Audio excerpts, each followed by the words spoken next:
The Man of the Crowd. From the works of Edgar Allan Poe, Volume 5, by Edgar Allan Poe. Audio by legendary Audiobooks. Ce grand malheur de ne pouvoir être seul. La. Bruyère.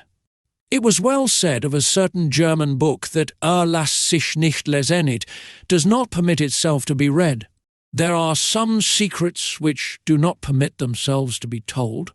Men die nightly in their beds, wringing the hands of ghostly confessors and looking them piteously in the eyes with despair of heart and convulsion of throat, on account of the hideousness of mysteries which will not suffer themselves to be revealed.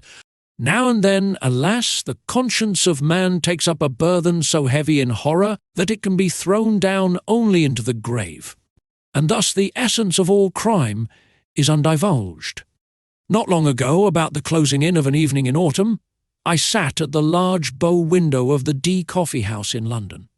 For some months I had been ill in health, but was now convalescent, and with returning strength found myself in one of those happy moods which are so precisely the converse of ennui moods of the keenest appetency. When the film from the mental vision departs, epsilon upsilon, and the intellect, electrified, surpasses as greatly its everyday condition, as does the vivid yet candid reason of Leibniz, the mad and flimsy rhetoric of Gorgias. Merely to breathe was enjoyment, and I derived positive pleasure even from many of the legitimate sources of pain. I felt a calm but inquisitive interest in everything. With a cigar in my mouth and a newspaper in my lap, I had been amusing myself for the greater part of the afternoon, now in poring over advertisements, now in observing the promiscuous company in the room, and now in peering through the smoky panes into the street. This latter is one of the principal thoroughfares of the city, and had been very much crowded during the whole day. But, as the darkness came on, the throng momently increased, and, by the time the lamps were well lighted, two dense and continuous tides of population were rushing past the door. At this particular period of the evening I had never before been in a similar situation, and the tumultuous sea of human heads filled me, therefore, with a delicious novelty of emotion. I gave up, at length, all care of things within the hotel, and became absorbed in contemplation of the scene without. At first my observations took an abstract and generalizing turn. I looked at the passengers in masses, and thought of them in their aggregate relations. Soon, however, I descended to details, and regarded with minute interest the innumerable varieties of figure, dress, air, gait, visage, and expression of countenance. By far the greater number of those who went by had a satisfied, business-like demeanour, and seemed to be thinking only of making their way through the press. Their brows were knit, and their eyes rolled quickly. When pushed against by fellow wayfarers, they evinced no symptom of impatience, but adjusted their clothes and hurried on. Others, still a numerous class, were restless in their movements, had flushed faces, and talked and gesticulated to themselves, as if feeling in solitude on account of the very denseness of the company around. When impeded in their progress, these people suddenly ceased muttering, but redoubled their gesticulations, and awaited, with an absent and overdone smile upon the lips, the course of the persons impeding them. If jostled, they bowed profusely to the jostlers and appeared overwhelmed with confusion. There was nothing very distinctive about these two large classes beyond what I have noted. Their habiliments belonged to that order which is pointedly termed the decent. They were undoubtedly noblemen, merchants, attorneys, tradesmen, stock jobbers the Eupatrids, and the commonplaces of society, men of leisure and men actively engaged in affairs of their own, conducting business upon their own responsibility. They did not greatly excite my attention. The tribe of clerks was an obvious one, and here I discerned two remarkable divisions. There were the junior clerks of flash-house young gentlemen with tight coats, bright boots, well-oiled hair, and supercilious lips, setting aside a certain dapperness of carriage, which may be termed descism for want of a better word. The manner of these persons seemed to me an exact facsimile of what had been the perfection of bon ton about 12 or 18 months before. They wore the cast-off graces of the gentry, and this, I believe, involves the best definition of the class. the division of the upper clerks of staunch firms or of the steady old fellows, it was not possible to mistake. These were known by their coats and pantaloons of black or brown, made to sit comfortably, with white cravats and waistcoats, broad, solid-looking shoes, and thick hose or gaiters. They had all slightly bald heads, from which the right ears, long used to pen-holding, had an odd habit of standing off on end. I observed that they always removed or settled their hats with both hands, and wore watches with short gold chains of a substantial and ancient pattern. Theirs was the affectation of respectability, if indeed there be an affectation so honourable. There were many individuals of dashing appearance, whom I easily understood as belonging to the race of swell pickpockets with which all great cities are infested. I watched these gentry with much inquisitiveness and found it difficult to imagine how they should ever be mistaken for gentlemen by gentlemen themselves. Their voluminousness of wristband, with an air of excessive frankness, should betray them at once. The gamblers, of whom I descried not a few, were still more easily recognizable.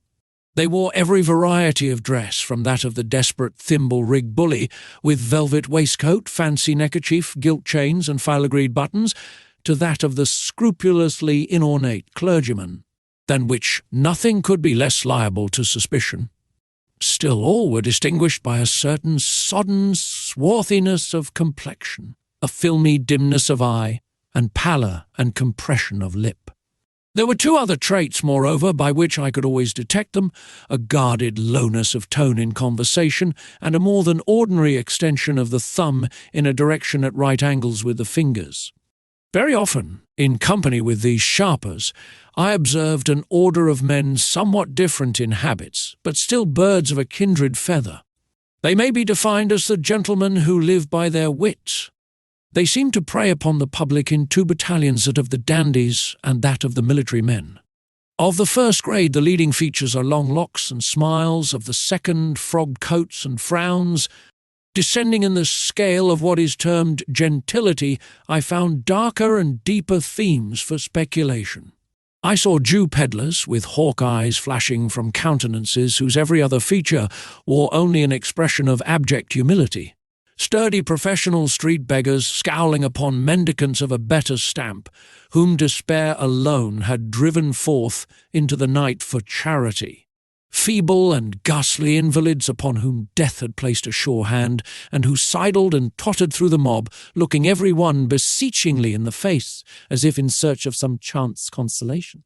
Some lost hope, modest young girls returning from long and late labour to a cheerless home, and shrinking more tearfully than indignantly from the glances of ruffians, whose direct contact even could not be avoided; women of the town of all kinds and of all ages, the unequivocal beauty in the prime of her womanhood, putting one in mind of the statue in Lucian with the surface of Parian marble, and the interior filled with filth, the loathsome and utterly lost leper, in rags the wrinkled, bejewelled, and paint-begrimed beldame, making a last effort at youth, the mere child of immature form, yet, from long association, an adept in the dreadful coquetries of her trade, and burning with a rabid ambition to be ranked the equal of her elders in vice, drunkards innumerable and indescribable, some in shreds, and patches, reeling, inarticulate, with bruised visage and lack-lustre eye, some in whole, although filthy garments, with a slightly unsteady swagger, thick sensual lips,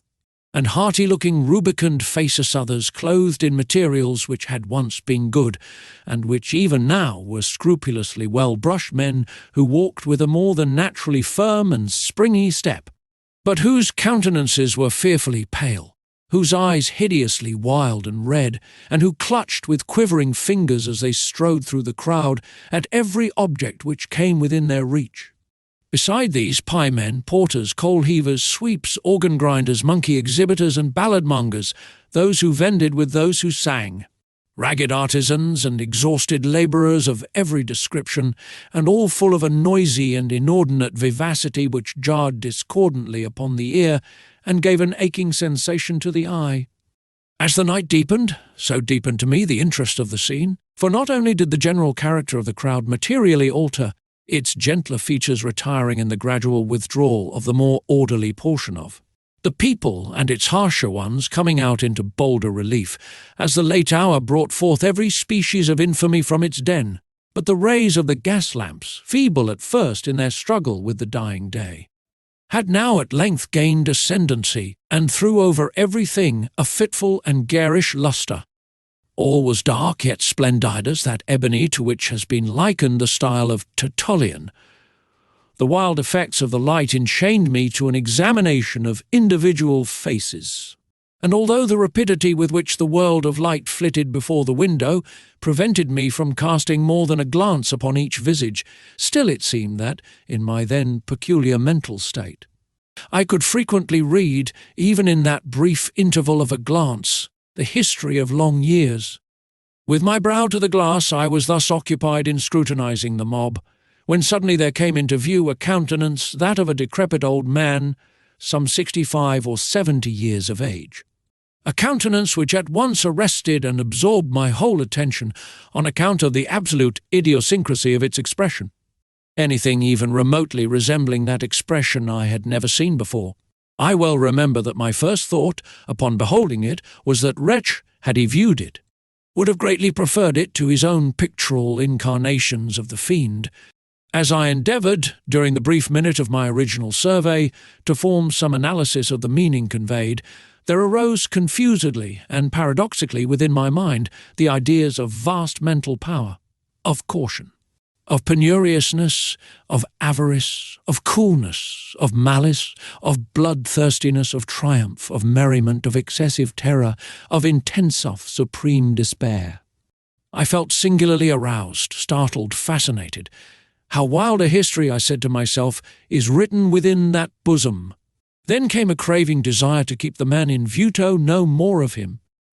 Hurriedly putting on an overcoat and seizing my hat and cane, I made my way into the street and pushed through the crowd in the direction which I had seen him take, for he had already disappeared. With some little difficulty I at length came within sight of him, approached and followed him closely, yet cautiously, so as not to attract his attention. I had now a good opportunity of examining his person. He was short in stature, very thin, and apparently very feeble.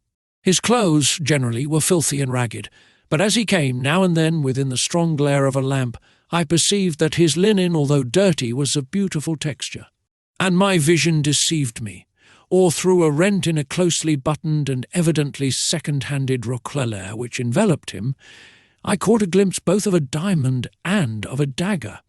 These observations heightened my curiosity, and I resolved to follow the stranger whithersoever he should go. It was now fully nightfall, and a thick, humid fog hung over the city, soon ending in a settled and heavy rain. This change of weather had an odd effect upon the crowd, the whole of which was at once put into new commotion and overshadowed by a world of umbrellas. The waver, the jostle, and the hum increased in a tenfold degree. For my own part, I did not much regard the rain, the lurking of an old fever in my system, rendering the moisture somewhat too dangerously pleasant. Tying a handkerchief about my mouth, I kept on for half an hour. The old man held his way with difficulty along the great thoroughfare, and I here walked close at his elbow through fear of losing sight of him. Never once turning his head to look back, he did not observe me. By and by he passed into a cross street, which, although densely filled with people, was not quite so much thronged as the main one he had quitted. Here a change in his demeanour became evident. He walked more slowly and with less object than before, more hesitatingly. He crossed and recrossed the way repeatedly without apparent aim, and the press was still so thick that, at every such movement, I was obliged to follow him closely. The street was a narrow and long one, and his course lay within it for nearly an hour, during which the passengers had gradually diminished to about that number which is ordinarily seen at noon in Broadway near the Park. So vast a difference is there between a London populace and that of the most frequented American city.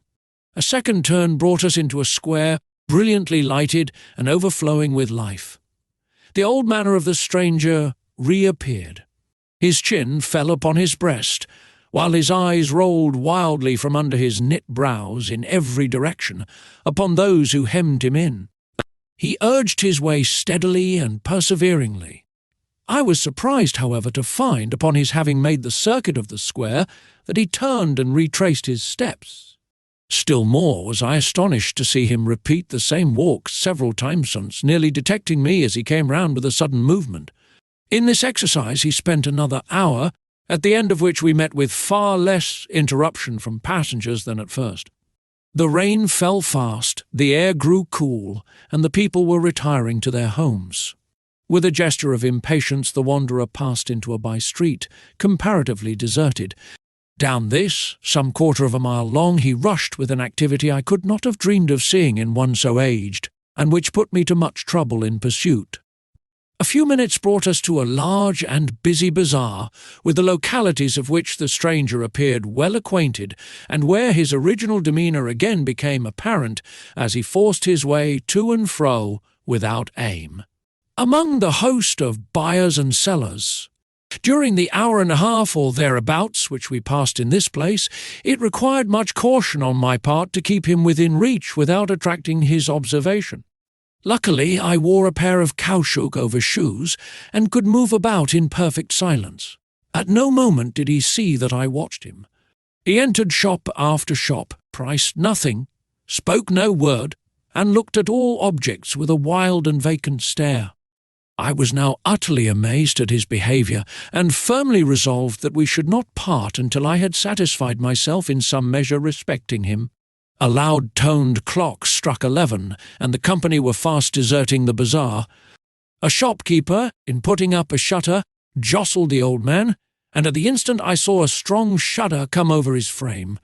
He hurried into the street, looked anxiously around him for an instant, and then ran with incredible swiftness through many crooked and people-less lanes, until we emerged once more upon the great thoroughfare whence we had started the street of the D Hotel. It no longer wore, however, the same aspect. It was still brilliant with gas, but the rain fell fiercely, and there were few persons to be seen. The stranger grew pale. He walked moodily some paces up the once populous avenue, then, with a heavy sigh, turned in the direction of the river, and plunging through a great variety of devious ways, came out, at length, in view of one of the principal theatres. It was about being closed, and the audience were thronging from the doors. I saw the old man gasp as if for breath while he threw himself amid the crowd, but I thought that the intense agony of his countenance had, in some measure, abated. His head again fell upon his breast. He appeared as I had seen him at first. I observed that he now took the course in which had gone the greater number of the audience, but, upon the whole, I was at a loss to comprehend the waywardness of his actions. As he proceeded, the company grew more scattered, and his old uneasiness and vacillation were resumed. For some time he followed closely a party of some 10 or 12 roisterers, but from this number one by one dropped off, until 3 only remained together in a narrow and gloomy lane little frequented. The stranger paused, and for a moment seemed lost in thought. Then, with every mark of agitation, pursued rapidly a route which brought us to the verge of the city, amid regions very different from those we had hitherto traversed. It was the most noisome quarter of London, where everything wore the worst impress of the most deplorable poverty and of the most desperate crime. By the dim light of an accidental lamp, tall, antique, worm-eaten wooden tenements were seen tottering to their fall, in directions so many and capricious that scarce the semblance of a passage was discernible between them. The paving stones lay at random, displaced from their beds by the rankly growing grass. Horrible filth festered in the dammed-up gutters. The whole atmosphere teemed with desolation. Yet, as we proceeded, the sounds of human life revived by sure degrees, and at length large bands of the most abandoned of a London populace were seen reeling to and fro. The spirits of the old man again flickered up, as a lamp which is near its death hour. Once more he strode onward with elastic tread. Suddenly a corner was turned, A blaze of light burst upon our sight, and we stood before one of the huge suburban temples of intemperance, one of the palaces of the fiend, Jinn.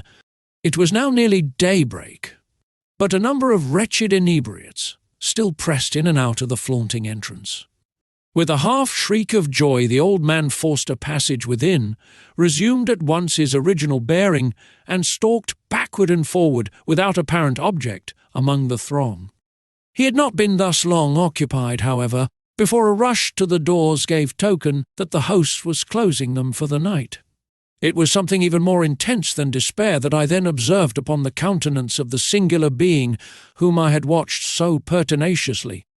Yet he did not hesitate in his career, but, with a mad energy, retraced his steps at once to the heart of the mighty London. Long and swiftly he fled, while I followed him in the wildest amazement, resolute not to abandon a scrutiny in which I now felt an interest all-absorbing. The sun arose while we proceeded, and, when we had once again reached that most thronged mart of the populous town, the street of the D Hotel, it presented an appearance of human bustle and activity scarcely inferior to what I had seen on the evening before. And here, long, amid the momently increasing confusion, did I persist in my pursuit of the stranger.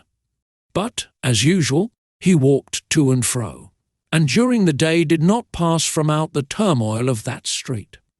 And as the shades of the second evening came on, I grew wearied unto death, and stopping fully in front of the wanderer, gazed at him steadfastly in the face. He noticed me not, but resumed his solemn walk, while I, ceasing to follow, remained absorbed in contemplation. "This old man," I said at length, "is the type and the genius of deep crime. He refuses to be alone. He is the man of the crowd. It will be in vain to follow, for I shall learn no more of him, nor of his deeds. The worst heart of the world is a grosser book than the Hortulus Animae. And perhaps it is but one of the great mercies of God that er lasst sich nicht lesen,